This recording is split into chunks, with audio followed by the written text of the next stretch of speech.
Clémence, 20 ans, qui veut être infirmière. Les jumeaux de 17 ans, Guillaume le littéraire et Nicolas le sportif scientifique. Les 3 enfants du couple Viguier ont été entendus ce matin à la barre. Des jeunes qui visiblement en ont assez que l'on parle à leur place. Cela fait 9 ans, moi je représente les jumeaux, qui n'avaient jamais été entendus. Donc ce matin, le président a accepté de les entendre. C'était déjà très important pour eux. Ils ont pu dire leur souffrance, comme je le disais, d'avoir grandi sans leur mère, leur souffrance d'avoir subi donc l'emprisonnement de leur père. On n'a pas cherché ma mère, on a cherché à prouver que mon père l'avait tuée, a dénoncé Guillaume. Clémence a distribué un dessin qui résume les ressentis de la fratrie. Leurs tantes Carole et Hélène, sœurs de Suzanne Viguier, ont renoncé à s'exprimer. Claude Petit, la grand-mère des enfants, en revanche, a pris la parole.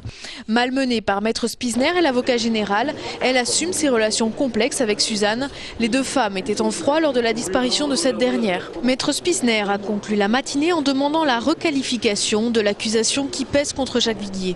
Si nous sommes persuadés que Jacques Viguier, nous avons notre intime conviction, est responsable de la disparition et de la mort de sa femme, il est vraisemblable que le scénario tel que les débats et les faits le montrent, c'est plutôt la dispute qui tourne mal, par objectivité et parce qu'il n'y a pas d'acharnement de notre part. Nous demandons à la Cour d'envisager cette possibilité qui est favorable à M. Viguier, puisqu'il n'encourrait plus que la peine de 15 ans de réclusion criminelle au lieu d'une peine de 30 ans. C'est la démonstration qui me paraît évidente de l'acharnement singulier qui existait en 2000, puisqu'on a proclamé l'idée d'un assassinat, et puis ensuite on a dit c'est peut-être un meurtrier. Et puis maintenant, on dit même plus que c'est un meurtrier. Cet après-midi, la cour d'assises a écouté les premières plaidoiries.